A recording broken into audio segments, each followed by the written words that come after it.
Good morning, good afternoon, good evening, wherever you are. This is John Hoppy, and this is the Wrestling Fans Insight Sunday Takedown, joined by my co-host William and Carlos. How you doing, Carlos? Good, guys. How are you? Doing awesome, William. Just the normal bleh. Eat it. Wow, That's what you're she said. telling. Yeah, until he's here telling me Carlos is going to give me all the shit today. So, Well, you guys got that out of the way for the pre-show, so yeah. well, fine then. Welcome to the show, everyone. Hey, what happens in the pre-show stays in the pre-show. What the fuck? That's right. This week, we're just going to kind of still keep on track with the Road to WrestleMania, but a couple other things we want to hit it off with today. William, what did you think of this week's wrestling programming? Honestly, I think WWE just they haven't hit that gear yet that they should be hitting. But even though it was only a 2-show week for AEW actually put on a pretty good couple of shows in one night. Yeah, that was the unfortunate thing, thanks to March Madness. Yeah, I wasn't really paying attention, and so when I went to watch the recordings, it played Rampage first. I was like, son of a bitch. Well, yeah, I mean, just watching Dynamite go right into Rampage's time, Mhm. that was the bummer part. But anyhow, Carlos, what was your thoughts? About which part? I'm sorry. The weekly programming. I thought it was I thought AEW was good. I missed having Collision. I felt like honestly, I'm not really happy with WWE. I thought Raw was very predictable. Besides besides DIY versus the Creeds, I just feel like they shit the bed. Honestly, like I feel like with SmackDown, they left a lot of time for this segment for once, and they totally I feel like they shit the bed with it. If I'm being honest. For me, the hardest part I'm having right now is just that damn slow build with the undisputed WWE Tag Team Championship match. And it shouldn't be a slow build. It's like we should be, just. To me, for one, I think you're having the talent go into this way too late, and you're risking chances of injury for these guys. For one, I mean, you already do that enough with the live shows as is, but this slow build is, I think, taking away a lot of the good attraction, which really this should have been more of a traditional tag team match 2-on-2, unfortunately. And the thing for me, go ahead, I'm sorry. Well, sorry. No, go ahead, Carlos. Well, the thing for me too is just like with this is like I don't want to see teams in there that they've already beat. Like that's the thing, they've already beat DIY. Like if they were gonna put DIY in there, it should have been the Creeds versus them at Elimination Chamber, like having if the brutes go in against, like having the big strong boys going, it just all these teams that are going in are teams that they've already defeated. And so I have no interest. I would have liked to have seen, if they were going to do this, like have a couple of makeshift teams, but at the same time, if they would have done that, people would have been bitching too. But like from my own opinion, like having guys like a Bronson Reed and Ivar teaming up, because they want to be at WrestleMania, having Ricochet go find a partner because he wants a chance to stay, like having it be more geared towards guys really wanting to be on the show and get a spot at WrestleMania, it would have been more exciting to me. It's just having teams that haven't really even been on TV, like Indus Sher, just, and then the Gallows and Anderson. Like if you're gonna have these guys, you should have been building them up instead of just throwing them into a makeshift match to get to where you want to go to. And that's just been the whole build in general. It's just I wish we knew all the matches going in already, and we were just getting programs that were making you excited for the matches. Yeah, that's where I'd say slow builds are not a good thing, especially when this is your biggest event for the year. Yeah. You're drawing a lot of interest out of it. And the thing that really irritates me is much of the storyline with the Judgment Day and R-Truth. I think, in a way, you kind of took away a big moment right there for R-Truth to get his, redemption against the faction, and having all these different teams in the event. I still hope The Miz and R-Truth are the ones who pull those championships away. However, with all these teams, something tells me we're going to see something very unexpected. And I really hope WWE doesn't fuck this up, because we've known that they've blown chances like this for big builds, especially like last year when Cody still ended up losing to Roman. I think that was probably the most unpredictable thing for everybody who watched the 2-night event. But it was the wrong thing to be unpredictable. Like this isn't what you should have like had. This was the Yeah, wrong, yeah. I clapped my hands that they did it, but I was also like, oh, the IWC was going to lose their shit, and sure enough, they did. I mean, everybody was gone. And then the thing is, everybody just cut through the bullshit too. Like they can't, like, oh, we planned this. No, you didn't. Like it was a happy accident after Vince changed the creative. Just like right now, this is a happy, like people getting upset about Cody. This is a happy accident of the fans like voicing their opinion. Don't sit there and try to play like we're stupid and like, oh, this was all planned all along. Bullshit.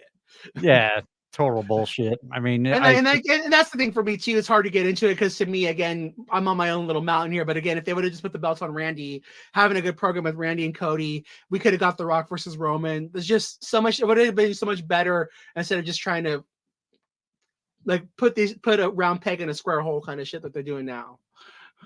Well, and I think this was Vince McMahon's way of throwing it in our faces too. It was kind of a, haha, fuck you all. Thought that was predictable. Yeah, and then too, like, and then it's also this, like, they have this.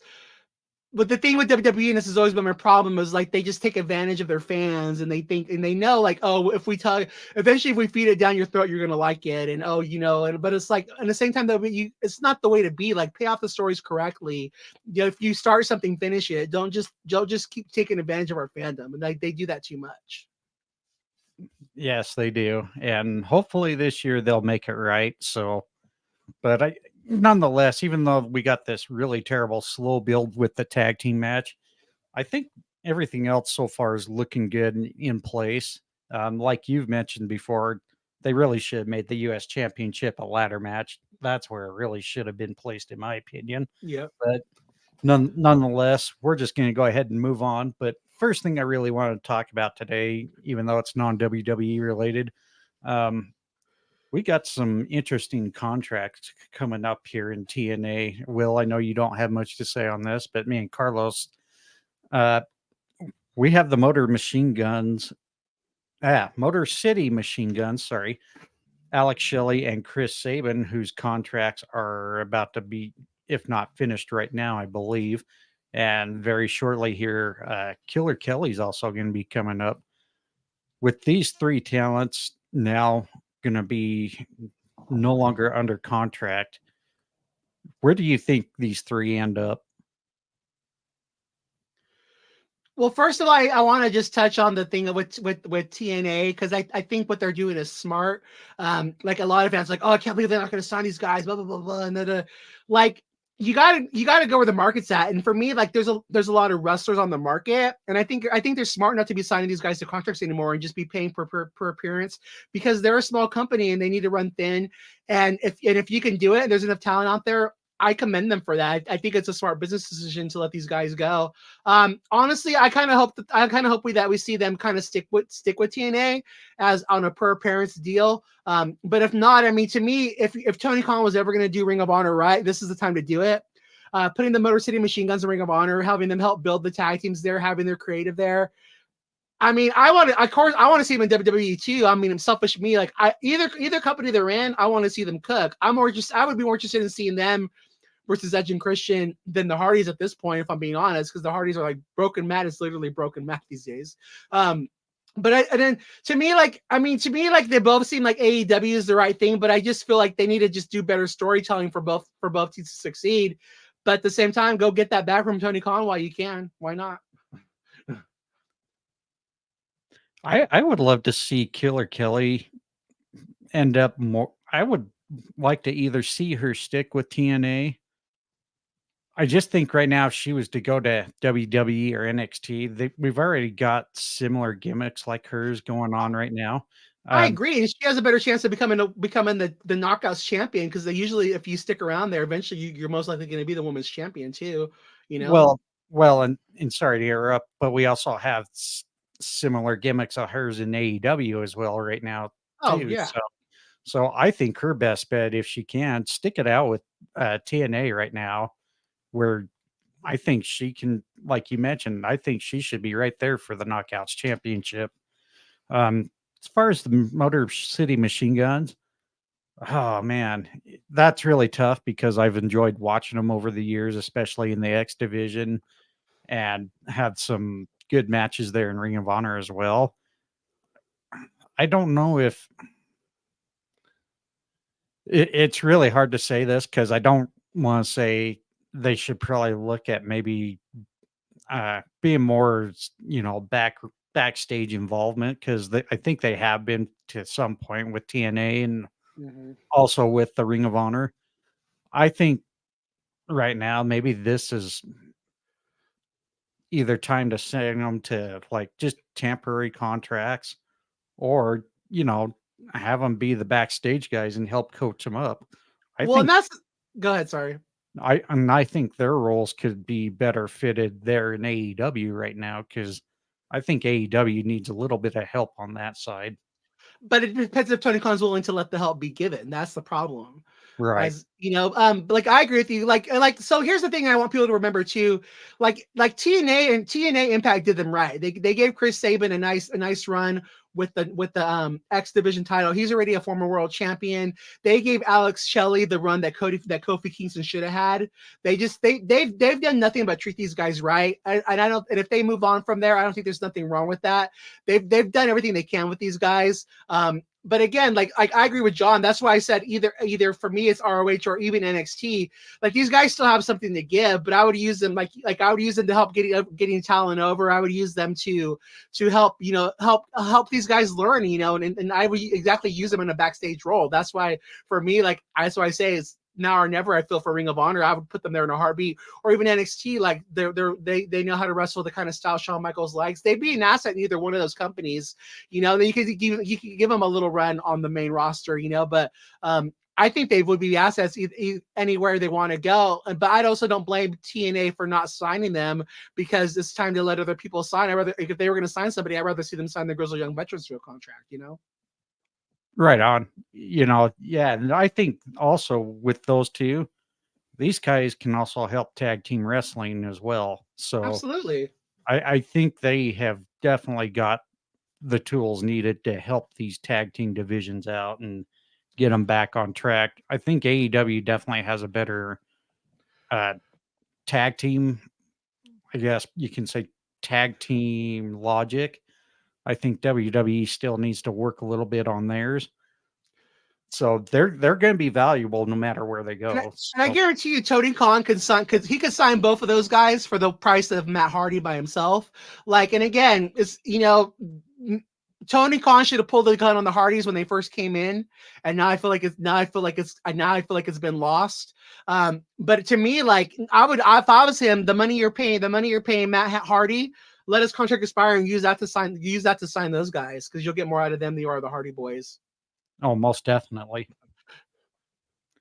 Well, and while we go into AEW's programming this week, I was a little bummed finding out there was really going to be no Collision this week due to March Madness. However, though, I thought Dynamite had a really good programming with 2 championship matches. If you haven't watched it, sorry, we're going to spoil it. We had Okada defeat Eddie Kingston for the AEW Continental Classic, and the I Quit match for the TNT Championship. Adam Copeland ends up taking the championship from Christian Cage, which I thought that was actually a pretty good match, but you're kind of laughing. So It's hard to get past the like 20 kicks into the fucking nuts. well, don't forget, Spike. it was they called it Spike. Yeah. Yeah. Oh, because didn't Abyss have a name for it? I can't remember. Was it It Jane? wasn't a girl's name or something, wasn't it? Yeah, now I forgot. I had it on top of my head. I thought it was Jane, but I could be wrong. I thought it was Jen. Oh, Janice. Janice. Yeah, Janice. That's Yeah, what it was, Janice. Janice. You guys combined, you guys got it. Yeah. But overall, you said you like Collision and Rampage. Honestly, I Dynamite think Rampage. Dynamite Rampage. I think even though we didn't have Collision, something that we talked about before is sometimes less is more. And I think they had an excellent week. I think they had their focus on point. And Honestly, I think they outdid WWE. I think WWE absolutely fucking dropped the soap. Well, yeah, again, slow builds, they kill you sometimes. They're in the wrong damn gear at this point. Yeah. I mean, if it was still like your traditional 4 pay-per-views, that would have been fine. But yeah, you got an event coming up here in less than 2 weeks, and you're still kind of behind the 8 ball there. So, Carlos, what was your thoughts on Dynamite and Rampage this week? I thought it was good. I mean, I think it was a smart decision and kind of test the waters. Maybe they want to go to a 3-hour program. But like I'm like you though. Like with the talent they have, I wish we would have got Collision. Even if they would have just taped it and they could have shown it at 3:00 in the afternoon on Saturday.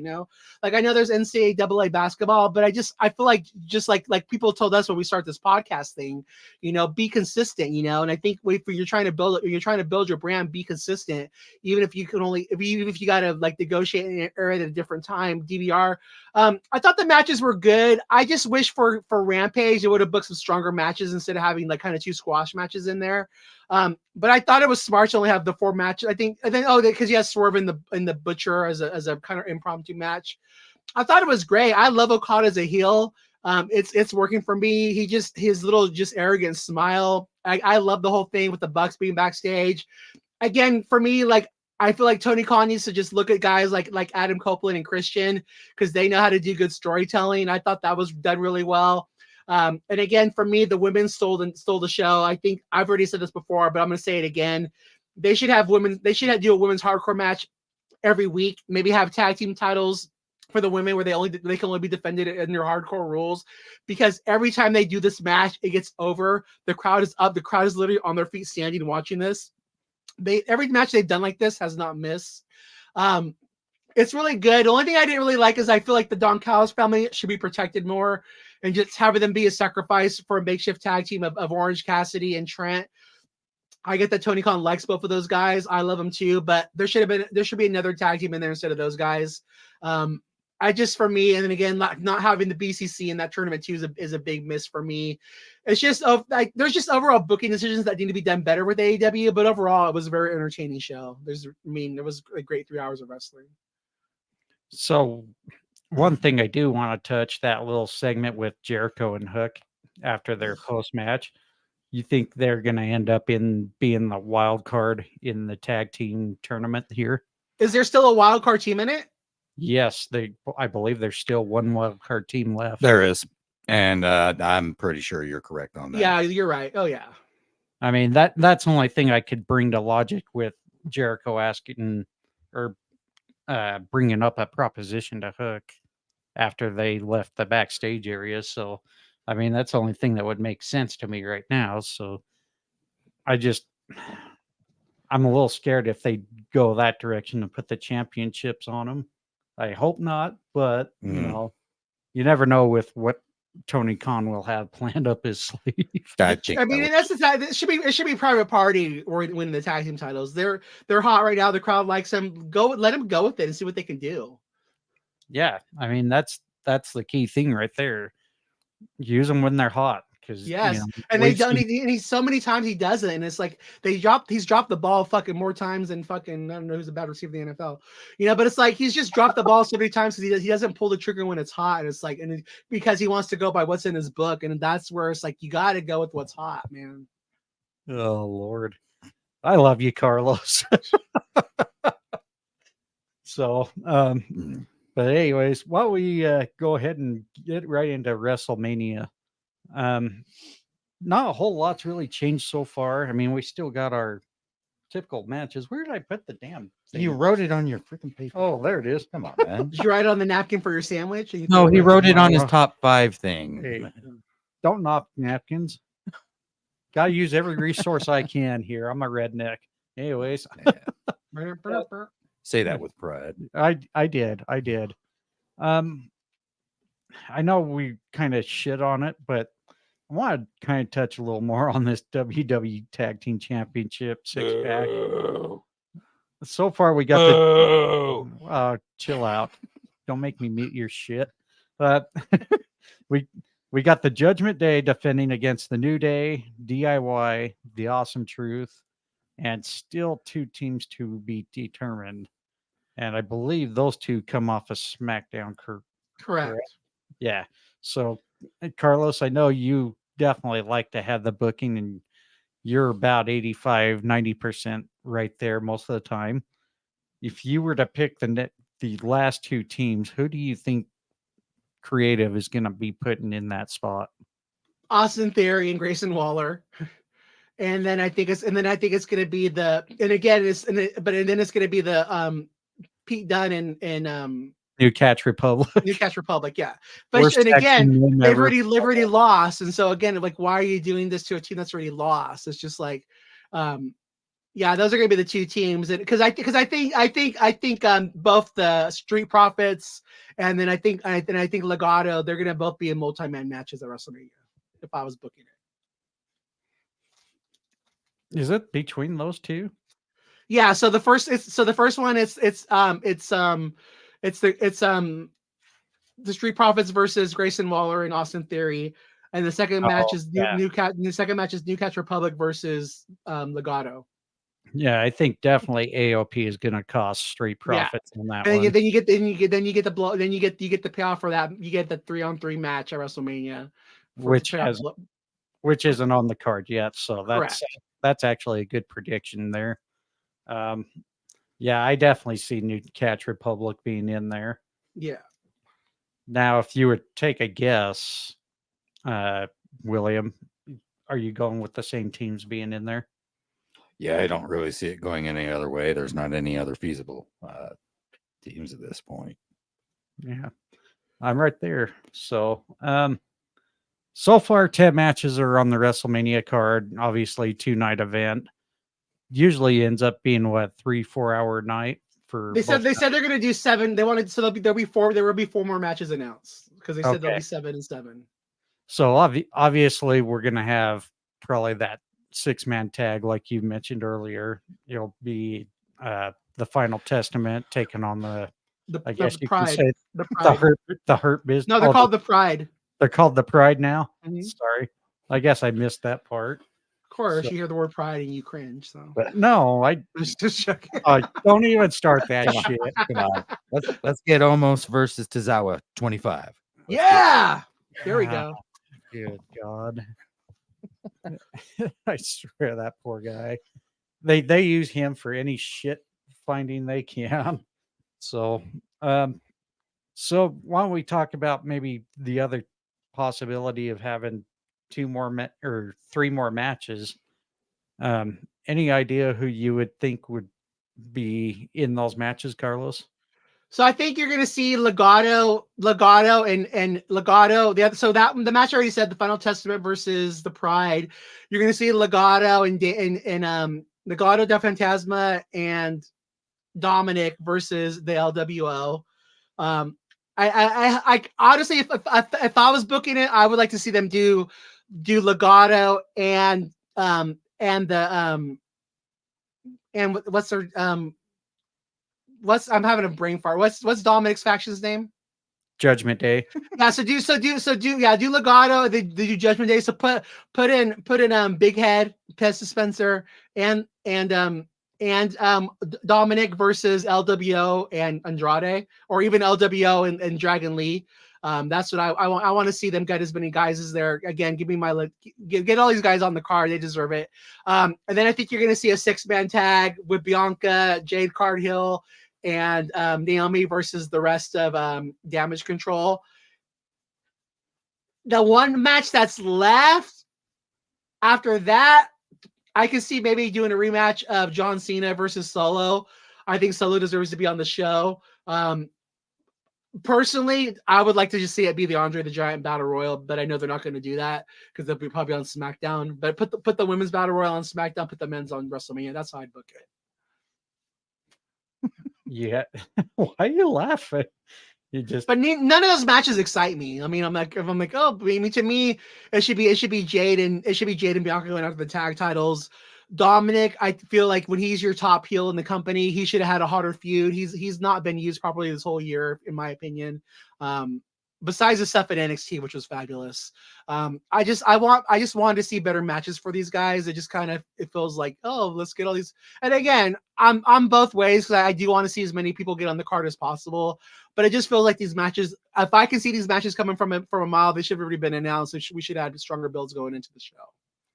You know, if you keep playing with that, you're going to go blind. Whoa, whoa. You weren't. It's not Meat Monday yet, John. That's why we're not on camera, dude. So, Oh, Lord. yeah, we went from that one viewer down. Thanks a lot, Will. So yeah, okay, blame me. Yeah, sure. Anyways, I'm kind of with Carlos for the fact that there needs to be more exposure for more people. At the same time, I do want to see one women's match that's singularly focused, that isn't championship related, and I want to see it involve Tiffany Stratton. And who would her opponent be? Well, right now there was a little bit going on between her and Naomi, wasn't there? Yeah, there was a little bit between her and Naomi, her and Bianca. Yeah, but again, for me, they shouldn't have had Tiffany's to be they shouldn't have had her beat her on SmackDown. They should have saved it for WrestleMania. I agree. And then again, we should be getting a tag team match, Bianca and Jade versus Io, and just like I agree with I like where Will's going. I would like to see that one-on-one women's match on WrestleMania. Mm-hmm. Yeah, for me, I don't know. I think it looked like it was about to tease Rey Mysterio and Dominic Mysterio too. The way this was looking on SmackDown, I keep thinking we're going to end up seeing the retirement match. The retirement match, like I mentioned. But he just signed a new contract though, so I think so that's why I think too. I think that was originally the plan this year, but then when Ray signed on to go for more years, they changed. They pivoted, but at the same time, pivot in more of a faster mode. Don't leave it treading water for all this time. Yeah. So I like you, Carlos. I think we will end up seeing something in an LWO versus a Judgment Day deal. For me, I would like to see the women's tag team championship on the line. I do too. I don't want the sixth woman. I want the yeah. I think the Kabuki Warriors should take on the team of Jade and Bianca, or Naomi, 100%. or Naomi and Bianca. And no, I like the idea of Jade and Bianca. Then I like the idea of Tiffany Stratton versus Naomi. I like that a lot. Yeah, I think that would be a killer couple of women's matches out of the card, because I do think we need to focus the women a little more. One, because I think Damage Control is definitely having one hell of a good storyline here, especially with Bayley, Bianca, Naomi. Jade Cargill obviously coming on, making her first official contractual obligation, I guess you can say, now that she's signed to SmackDown. So, but I don't think it's the first time she's appeared on SmackDown. No, yeah. I'm like, what? I think we need to rethink that before the next time you say something like that. Yeah, I would definitely like to see a couple women's matches in there. As far as my fourth match, I don't know. I mean, there really hasn't been anything real focused lately. I mean, Candice and Indy. I mean, that's kind of what they've got TV time, but that match doesn't really excite me because again, they lost. Well, and I think Candice LeRae, and this isn't on Candice LeRae for anybody out there. I think that little angle they did with Maxine Dupree's brother, I think kind of went a little sour for everyone involved. And I don't blame any of the women in that. I somehow think creative just kind of had a quick light bulb moment, and I don't think they thought it very well. I think it backfired, and it kind of hurt the women for a little bit. So I just don't think there's a spot there yet for Candice and Indy. No, I think it'd be great if they did the meat match, like go do the meat match that AEW didn't give us, like Bronson Reed's been advertising, why not? Go for it. Get Bronson Reed, Braun Breaker. Almost, you can put almost in there.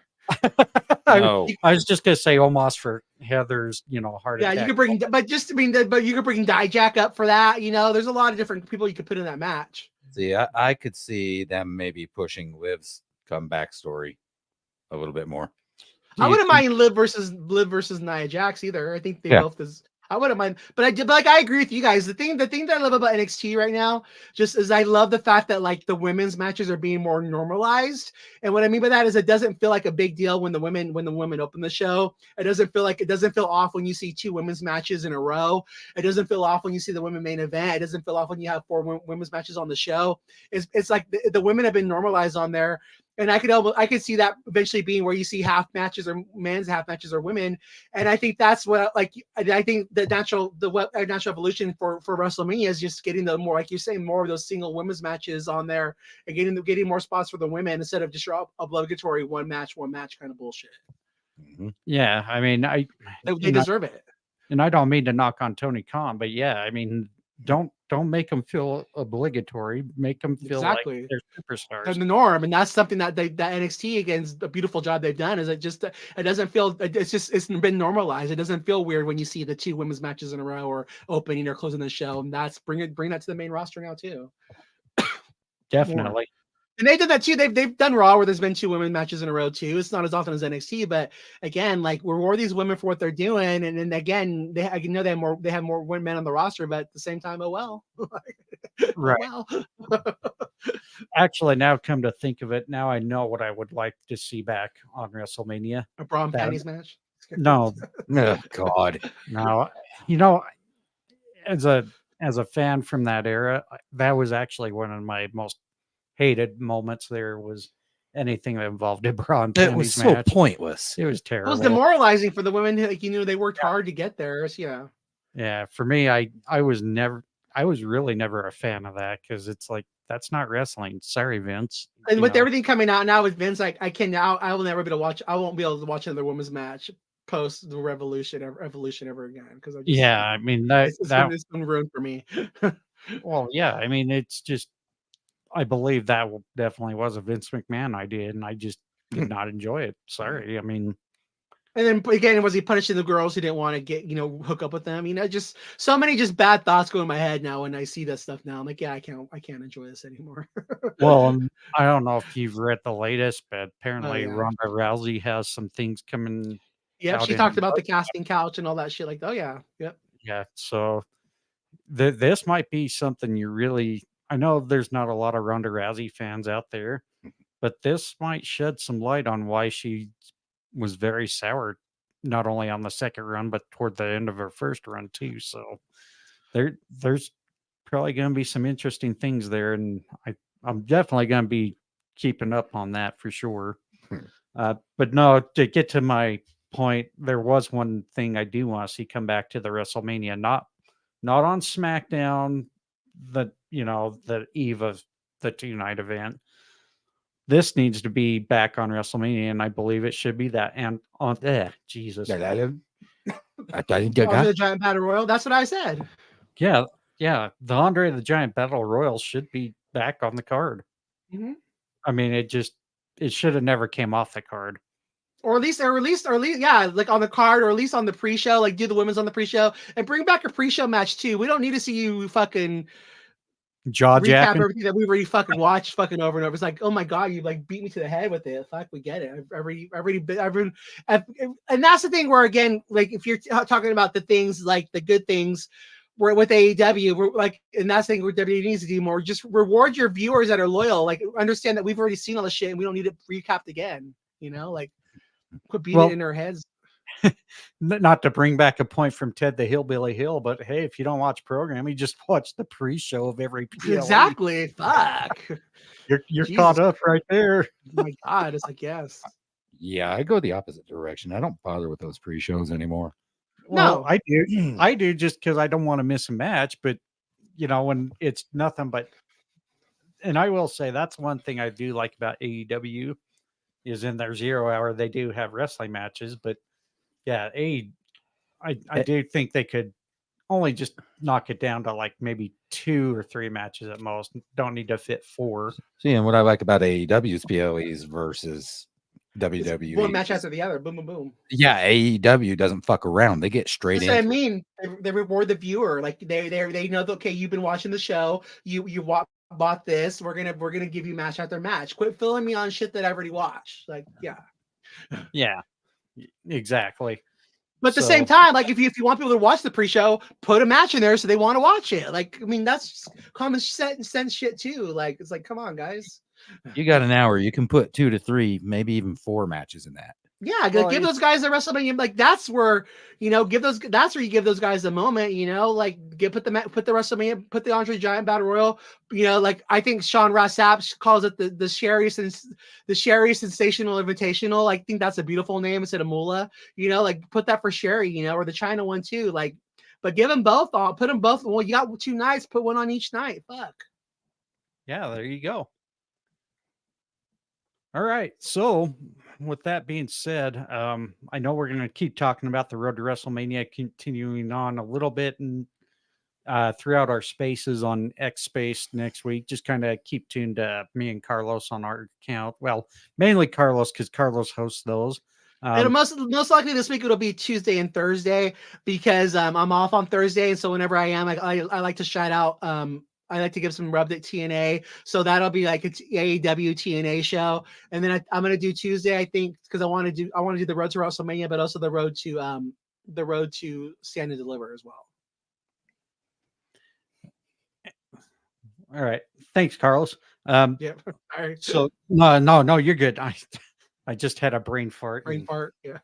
That's my typical Sunday deal. You wonder why I'm over here laughing a lot. Well, shut up. I can always just leave you the hosting. So there you go. Yeah, there you go. Trying to duck out again. So with that being said, as we will continue on with the Road to WrestleMania throughout the week and the following week, just before the event, why don't we get into our top 5 moments for the week? Can I ask you guys really quick? Did you guys like the Cody Rhodes Roman Reigns promo? This week, not really. No. It was redundant. Yeah. I mean, you pretty much knew Solo and Jimmy were going to be there for Roman, and then Jay and Seth were going to be there for Cody. The only thing that was cool about it that I thought was the whole Shield moment. Actually, the one thing I do want to mention, and courtesy of Jim the fan over at Fan in the Van podcast, he mentioned this on his podcast. That he was going to be interested in hearing my take on Cody going off on the Rocket on Raw. And I actually thought that was a pretty good segment. I loved the fact that they let him get a little more raw with the language, saying the Rock had a little dick syndrome. And it's a fine line to walk when you're a babyface. And calling him an asshole. Well, yeah, but I mean, everybody knows you're not going to be all preachy here like us Utah boys. Well, no, but but think about it from a little kid's perspective. Right. No, I get it. I know it's on a fine line, but with your product already going to Netflix, I don't think it's gonna really. I don't think waiting to transition is gonna be that much of a problem now. So it's only going to take me 4 hours to watch a 2-hour program. So, but anyways, there's gonna be no commercial. I'm like, fuck. So I can't fast forward through this shit now. Fuck. It's gonna be like I'm like, boo. For anybody who's listened to us from the get go, we used to do a top 10, and we kind of went away from that for almost a few months now. But we're kind of coming back. But we're just going to do top 5 moments of the week now, and we're going to work on doing that with every show here. So, every Sunday show. So, but without any further ado, why don't we start with our number 5, and we'll start with you, William. All right. So this is a little bit different. I'm throwing it out for Pat McAfee. During one of the matches, he was actually watching out for the wrestlers. And at one point when they're out by the announce table, he went out of his way to move the cords so they wouldn't trip. So awesome. I'm giving them that spot. Oh, that's always good when we have someone paying attention for the wrestler's safety out there. So, kudos to Pat McAfee on that. Carlos, your number 5? My number 5 is Legato. It was Ray versus Santos Escobar. Again, I like my Latinos. I thought it was a good match. I mean, again, And again, for me, like I felt this whole time Dominic was going to get involved. So again, for me, it's like getting to see that he's going to have a WrestleMania match. I just thought it was well done. Again, it was the highlight show of the wrestling action for SmackDown. Yeah, that was my number 5 for the week. My number 5 went to the Becky Lynch and Nia Jax for their last women's standing match. I thought they had a really great performance there. And then, to put the cherry on top with Rhea coming out to confront Becky after that hard fought match, I thought it told a really good story there, showing that Becky is willing to do what it takes to win any kind of match. And it's not going to be any different when she takes on Rhea Ripley there for WrestleMania. And I'll just feed off of you just to cut line. That's actually my number 4. I thought the match was really good too. And I just wish the crowd would have been more into it from the very beginning, because I think that that with the program that's been going on, like the crowd should have been on their feet. The crowd was kind of for me. That was the other problem with Raw this week. The crowd was really not. It wasn't really, they were bringing the energy. But no, it was a fantastic match. And again, it was the right booking, even though it was predictable. It was the right booking because Becky needed to get her receipt for not beating her earlier in the year. So I love that match. It was great. Not to mention that brutal punch to the face a few years ago. Right, exactly. But that started it all for Becky. Really, I mean, her bloody face. It really did. It did. Happy accident. Right. So since we already know Carlos is number 4, Will, I'll go ahead and let you take the honor. All right. My number 4 is going to be a huge welcome back to Sol Ruca returning to the ring. Oh, I didn't even see that. Of course, Hulu cut that off. Of course they did. Yeah, they're kind of wieners about that. Yeah, no, she returned this week. But her finishing maneuver is fucking amazing. I mean, it's just it's innovative. It's again, I know every indie's gonna be stealing it, but they already have because they even mentioned the original in person, but it's just that's why I just say NXT. Like I would again, once they moved to CW, I would not mind them being half women's matches, half men's, like letting more of that talent go to the indie because their women's division is so freaking stacked, and it's a beautiful thing to see. The people, again, the women that are just the natural athletes that are becoming wrestlers, it's awesome. I love it.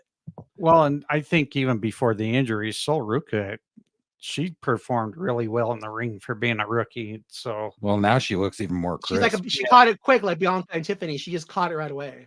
Yeah, I think she's going to have a killer career as long as she stays healthy and injury free. Yeah, she got to keep that knee brace on. Yeah, that's always a downfall, but I think she can overcome it, if anything. So my number 4, I loved the match between Okada and Eddie Kingston, with Okada becoming the new AEW Continental Champion.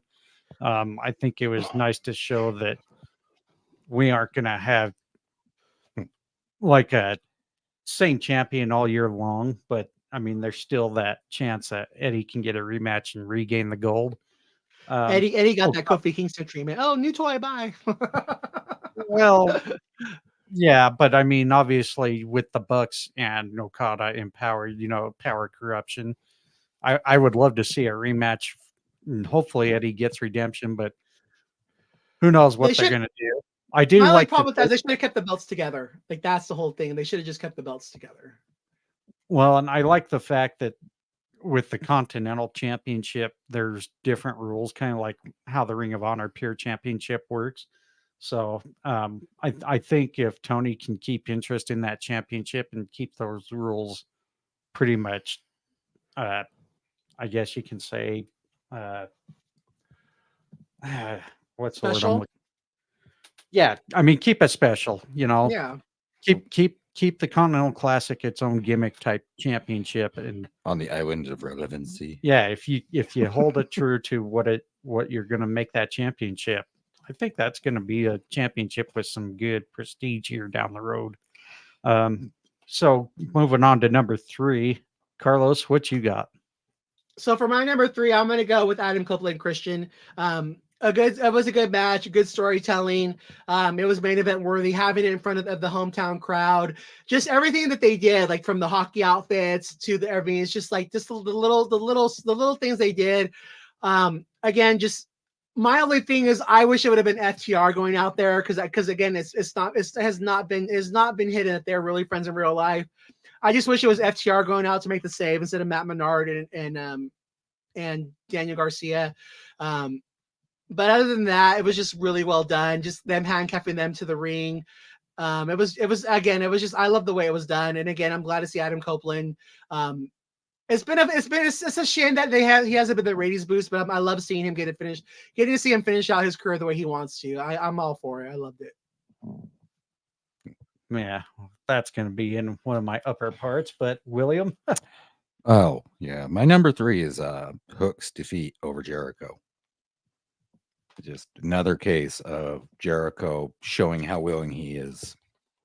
yeah, willing to put the younger talent over. Absolutely. I would have loved to have seen it if it was more of a red room finisher, to be honest, because sometimes I really hate those quick type pinfalls. The roll-ups. Yeah, I mean, it's a little necessary if they've had to pull out all the hooks and nobody's finishing each other. That's one thing, but yeah, I think that should have been definitely a red room finisher. I agree with the actual finish like that not being so great, but the rest of the content of that match was amazing. So, do you have any thoughts on that, Carlos? I mean, again, I don't want to. I just wish that Hook was. Again, I think they're lucky that Hook's. They're lucky Hook's there that they could pivot to him. Is when Sammy had to get suspended and stuff like that. I guess I would hold off till Sammy was able to get back. I just want Hook to be better booked because I think that he's the future star for them. I just wish it was better booked all around. But again, I'm okay with the pivot as well. It is what it is.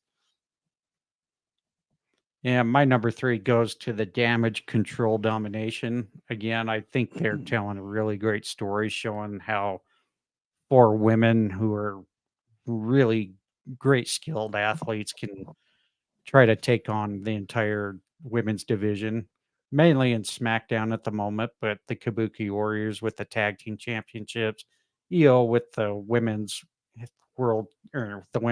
championship.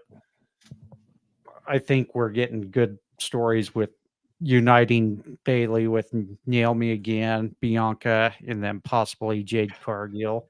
And EO too. EO's a savage, like beating up Bailey before her match, and just heading out like no big deal, like la la la la la. Like she's a savage, man. She hits like she hits like she's like that hit like you just like one of those things. I think that we don't realize how much we should appreciate her. She's amazing. She's so good.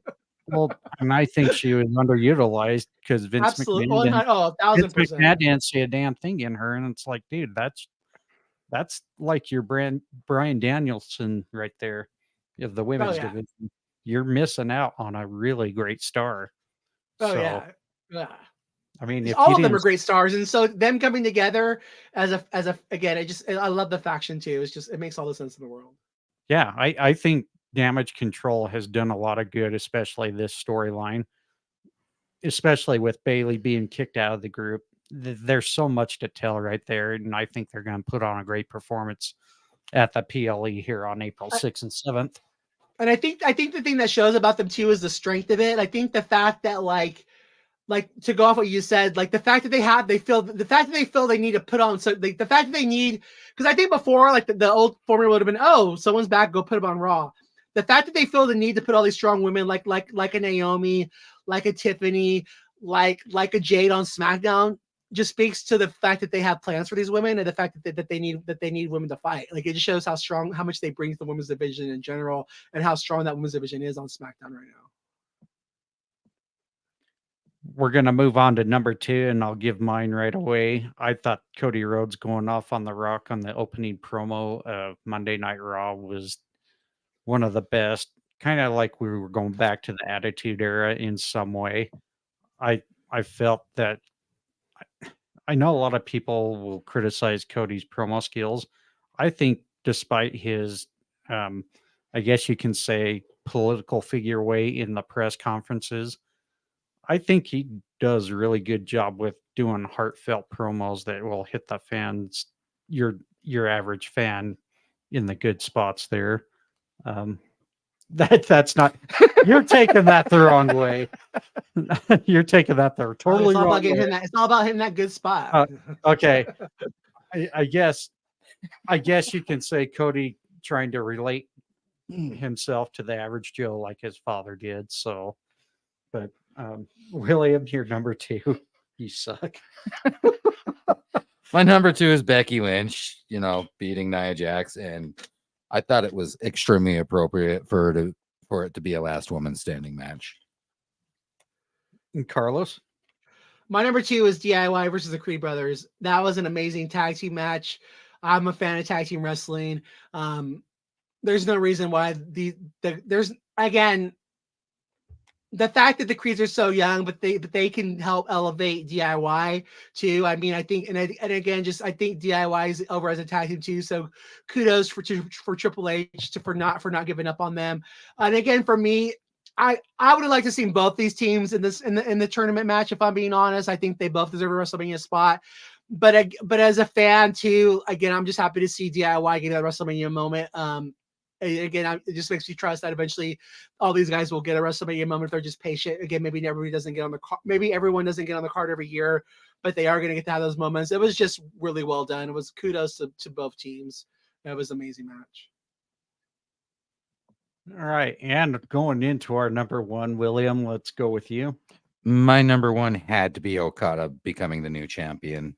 I'm sorry, but if you haven't watched Okada, you need to. He's absolutely gold. Carlos elaborated on it earlier. He plays an extremely cocky player in the game. He's got that level of performance. Well, and for those of you who haven't followed New Japan, I really strongly urge you to go back and watch a lot of Okada's work in New Japan Pro Wrestling. The guy was pretty much the New Japan's version of The Rock, and he did his role well. He cut great promos, but he also has very great in-ring skills. So But like, go ahead. He's definitely going to be a big value. He is as advertised. Yeah. Yeah. I mean, he was definitely well worth the money that Tony Khan spent. If I was them too, like if CJ Perry was sticking around, I would put her with him too, and give him the hot girl manager too, just to make fans hate him even more, because he is that cocky heel man. He's so fucking good. Oh my god, he's so good. So did CJ Perry get released? Or... No, but her and Miro getting divorced. Oh, so yeah. So I just like I said, if she's still, I mean, if she's under contract, which I think she is, I would put her with him in a heartbeat. Oh yeah. Have her line. Having them pull up, be the mouthpiece. Have them pull up in the car together. Just give it another reason, the fans another reason to hate him. Like you get her too. Like we hate you, bastard. Carlos, you're number 1. Again, shouting out to the women's. My number 1 was the main event. Was the main event of Rampage. Willow and Chris Allen versus Sky Blue and Julia Hart. When there's a hardcore moment, they killed it. They did it all. They brought it, taking the thumbtacks. That was my number 1 match. It was kudos to those women. Again, for women to go out there and do that kind of style matches, I mean, that just shows their love of the business and that they're willing to do whatever it is to get over, right? And big shout out to Chris Statlander with those tacks in her mouth. Oh my god, yeah.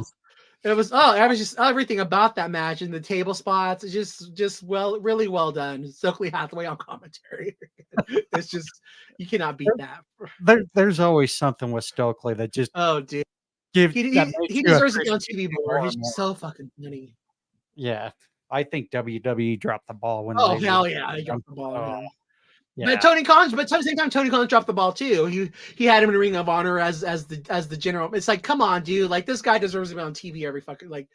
They've all dropped the ball. This guy, he should be managing him. He should have his own version of the Heenan family on. He should be on there every week because he's so fucking good. Indeed. My number 1 definitely went to Christian Cage and Adam Copeland for the TNT Championship. I think Christian's done a really great job reviving the prestige of that championship. And, having Adam Copeland win it again for the second time, I thought it was a really awesome moment with everybody involved, including Killswitch, Nick Wayne, Daniel Garcia, Daddy Magic. I mean, it was just really great overall. I mean, whoever expected him to handcuff, kill switch, Nick Wayne Oh, and dude. Christian So Cage, and them chasing off Shane away, which was awesome. And then Adam Copeland doing the 20 kick in the nuts, and then finally taking his version of Janice and spiking Christian. It was just like give kudos for Christian taking nut shots and not quitting, and then until he got to that final moment. And it was great.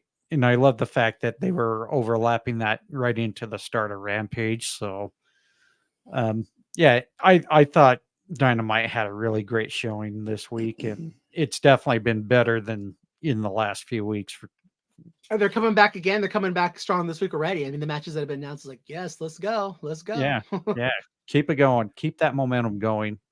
uh did you guys have any final thoughts for this week before we get into our shout outs? Not I. Okay, Carlos. No, I'm good, man. Again, just it's a fun time to be a wrestling fan. And then if you guys can catch it today, just really quick, I want to shout out Ethan Page he's gonna have his I forget the name of his federation, but he is, I think it's on right now, but he's having his Alpha One Wrestling is gonna be on, that's what it's called, will be on YouTube today. Also, if you want to catch it, West Coast Pro is putting on a killer show. I was watching that a little bit this morning. That's on YouTube too, guys. Go out there and support your independent wrestling, please. And while we're shouting out independent wrestling, I want to shout out my favorite around here now, Devotion Wrestling. Please make sure you go give them a follow. Also, go follow Manny Lemons if you can find him on X or even on Facebook. He is actually the owner of Devotion Wrestling. So definitely go check them out. They've recently had QT Marshall on there. They've also in the past have had Ethan Carter III on there. I mean, these guys do a really great job putting on a show. So, Will, I know you don't ever really do shout outs, so I'll skip you. Thank you. You're welcome. Carlos, you want to throw some shout outs to their favorite people out there? Yeah, first I want to shout out to Conrad Thompson, Eric Bischoff. They read my question this week on 83 Weeks. Yes, I heard that. That was also, awesome. Yeah. Also a shout out to Paul Orndorff's family for quote tweeting my thing for wrestling. And again, when you get wrestlers involved in there, it just makes it fun. Again, I just want to give a shout out to everyone on X, all the different groups I'm part of, Pepsi Plungers, Recipes Bozo, the Stage Up Network, Flash's Heroes, Death Row Monetizing, again, Unlimited, just the Sin City Haven, just all you guys who support me on there, who support my content. Thank you guys. And a quick shout out just to Teddy Hill again. If you guys aren't, he's no longer going to be doing his podcast, so support his thing on YouTube Shorts. Yeah.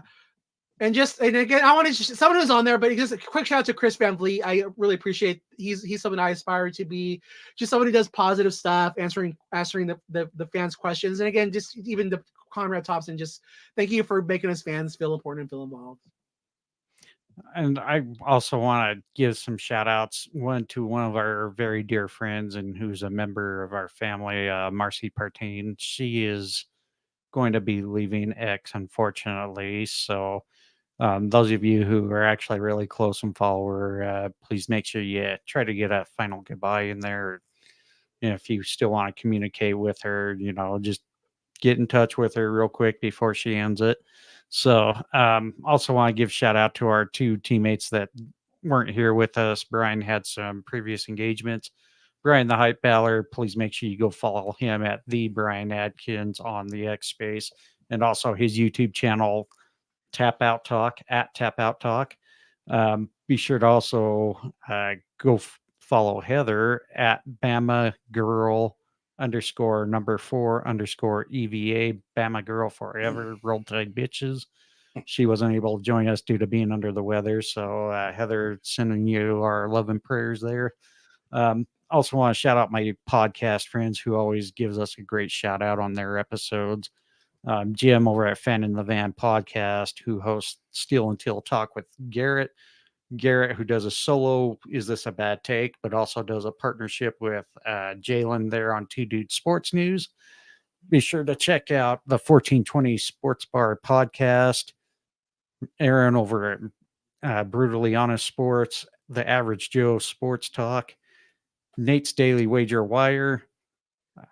Also, go check out Visit Vegas Places with Coyle, who talks about businesses in Las Vegas. If you ever decide to go visit Vegas for a vacation or whatnot, definitely check his podcast out. Listen to some of those businesses that come on his show.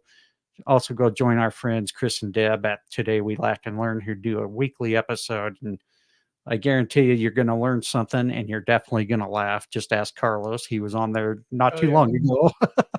So, and we also had our friend BC Hunter, who was a guest on there not too long ago. Big shout out to BC Hunter, who does a YouTube channel on wrestling with the 80s.